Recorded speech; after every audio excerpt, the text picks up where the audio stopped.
مجھے رونا بھی تو آتا نہیں ہائے ندامت سے۔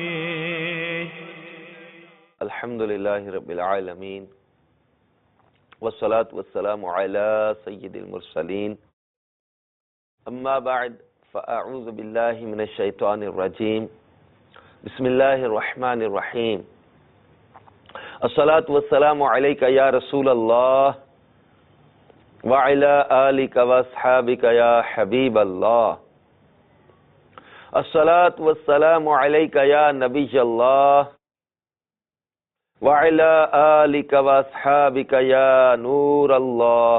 مدنی چینل کے ناظرین، مدنی چینل کے سلسلے ندامت کے آنسو کے ساتھ ایک بار پھر حاضر ہیں۔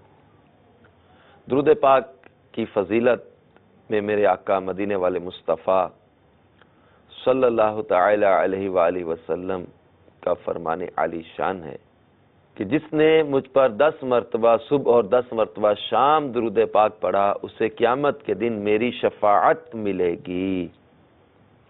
صلو علی الحبیب صلی اللہ تعالی علی محمد وعلی آلہ وصحبہ وبارک وسلم۔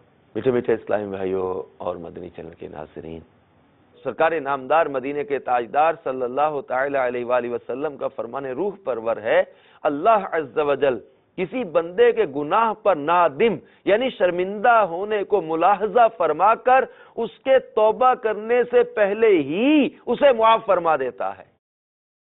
یعنی اس قدر ندامت جو ہے وہ رب کی بارگاہ میں مقبول ہے کہ بندہ نادم ہوا، شرمندہ ہوا، اب اس کی ندامت کو ملاحظہ فرما کر اس کے توبہ کرنے سے پہلے ہی اللہ تعالیٰ اسے معاف فرما دیتا ہے۔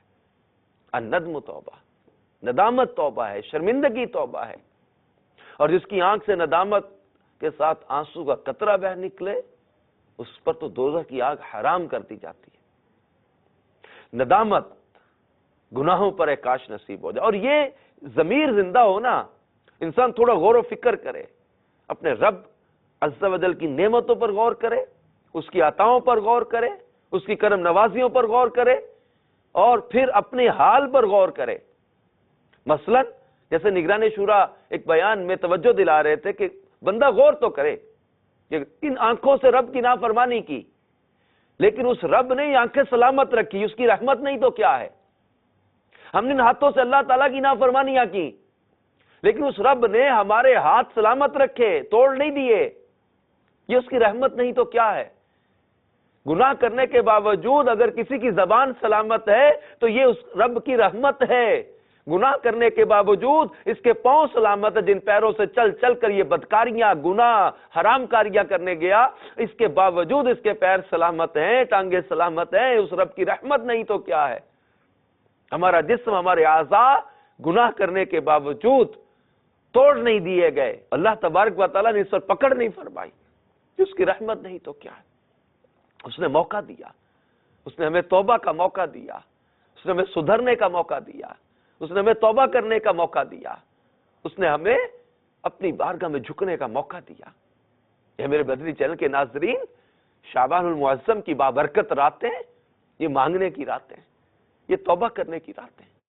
رمضان قریب ہے، اپنے آپ کو ستھرا کر لے، اپنے گناہوں پر نادم و شرمندہ ہو کر اپنے رب کی بارگاہ میں جھک جائے۔ کتنے مزے کی یہ حدیث ہے کہ بندے کو نادم، شرمندہ ملاحظہ فرما کر رب تعالیٰ اس کے توبہ کرنے سے پہلے اسے معاف فرما دیتا ہے۔ کاش ہمیں حقیقی ندامت نصیب ہو جائے۔ اس ضمن میں حضرت سیدنا فاروق اعظم رضی اللہ تعالیٰ عنہ کے دور خلافت کا ایک بڑا ہی اہم واقعہ کتابوں میں منقول ہے۔ مکاشفۃ القلوب میں حجت الاسلام حضرت سیدنا امام محمد غزالی رحمۃ اللہ تعالی علیہ نے اس واقعے کو بیان کیا کہ حضرت سیدنا فاروق اعظم رضی اللہ تعالیٰ عنہ ایک بار مدینہ منورہ کی ایک گلی سے گزر رہے تھے کہ ایک نوجوان سامنے آیا۔ اس نے کپڑوں کے نیچے ایک بوتل چھپا رکھی تھی۔ حضرت سیدنا فاروق اعظم رضی اللہ تعالی عنہ نے پوچھا، اے نوجوان، یہ کپڑوں کے نیچے کیا اٹھا رکھا ہے؟ اس بوتل میں شراب تھی۔ اب نوجوان نے کہا میں پھنس گیا۔ سیدنا فاروق اعظم رضی اللہ تعالیٰ عنہ کو کیا جواب دوں؟ اب اس نے اس میں ندامت محسوس کی، شرمندگی محسوس کی ان کو بتانے میں کہ میں کیا بتاؤں کہ میرے پاس شراب کی بوتل ہے۔ ایک تو اس کو سزا کا ڈر، ایک پھر کسی بزرگ کے سامنے اپنے گناہ کا اظہار کرتے ہوئے ایک ندامت بھی ہوتی ہے، ایک شرمندگی کا احساس ہوتا ہے کہ میں سیدنا فاروق اعظم نے مجھے دیکھ لیا، میرے پاس شراب ہے۔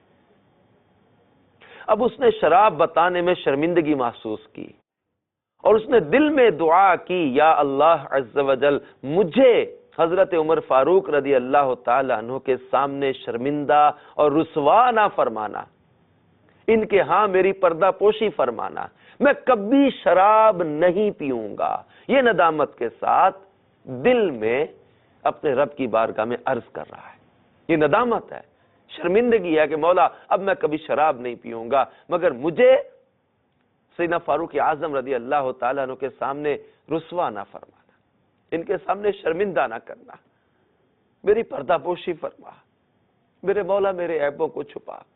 اس کے بعد نوجوان نے عرض کیا، یا امیر المومنین میں سرکہ کی بوتل اٹھائے ہوئے ہوں، یہ بوتل میں سرکہ ہے۔ حضرت سیدنا فاروق اعظم رضی اللہ تعالیٰ عنہ نے فرمایا مجھے دکھاؤ۔ اب جو کہ اس نے چھپا رکھی تھی تو مشکوک تو تھا، فرمایا مجھے دکھاؤ۔ جب اس نے وہ بوتل آپ کے سامنے کی، اب ڈرتے ڈرتے بوتل سامنے کر دی، اور جب سیدنا فاروق اعظم رضی اللہ تعالیٰ عنہ نے اسے دیکھا تو وہ واقعی سرکہ تھا۔ میرے مدنی چینل کے ناظرین، اپنے رب کی رحمتوں پر قربان جائیں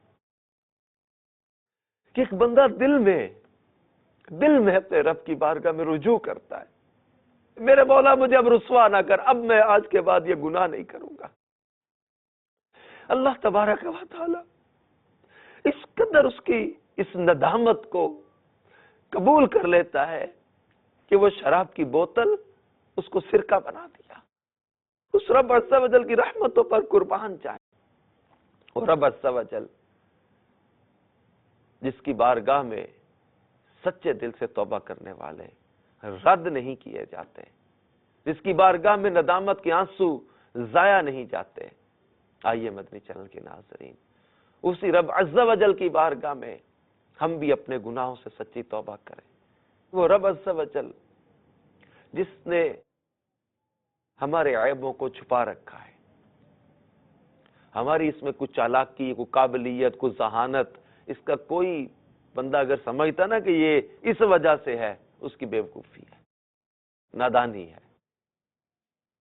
یہ رب عز و جل کی رحمت ہے جس نے ہمارے عیبوں کو چھپا رکھا ہے، اس کا کرم ہے کہ اس نے ہمارے عیبوں کو چھپا رکھا ہے، وہ ستار ہے، اس نے ہمارے عیبوں کو چھپا رکھا ہے۔ ورنہ کتنے لوگ ہیں جن کو اللہ تبارک و تعالی رسوا بھی کر دیتا ہے، جنہیں دنیا میں بھی ذلت اور رسوائی کا سامنا کرنا پڑ جاتا ہے۔ کتنے لوگ ایسے، لیکن ہمارے اتنے گناہوں کے باوجود اس رب عز و جل نے ہمارے عیبوں کو چھپا رکھا ہے، تو ہمیں کیوں احساس ندامت نہیں ہوتا؟ ہمیں کیوں شرمندگی کا احساس نہیں ہوتا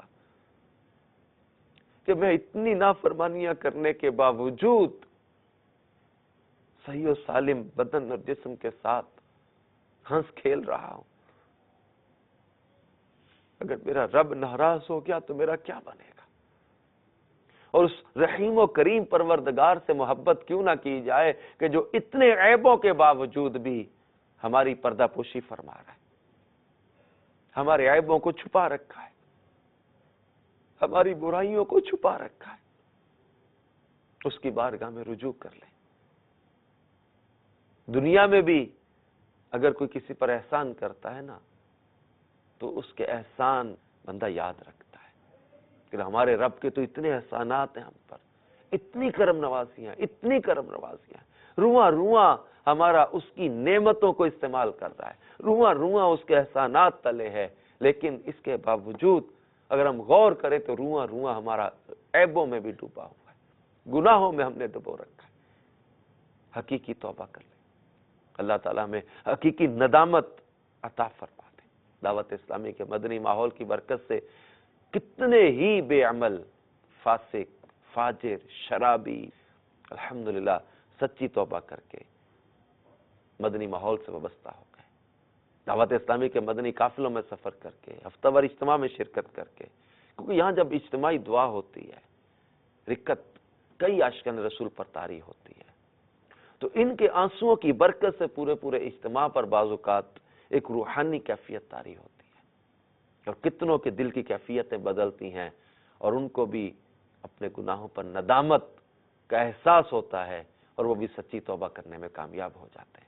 اللہ تبارک و تعالی ہمیں دعوت اسلامی کے مدنی ماحول میں استقامت اور اخلاص عطا فرمائے، اور حقیقی ندامت ہمیں نصیب ہو جائے۔ آمین بجاہ النبی الامین صلی اللہ تعالی علیہ وآلہ وسلم۔ مجھے رونا بھی تو آتا نہیں ہائے ندامت سے،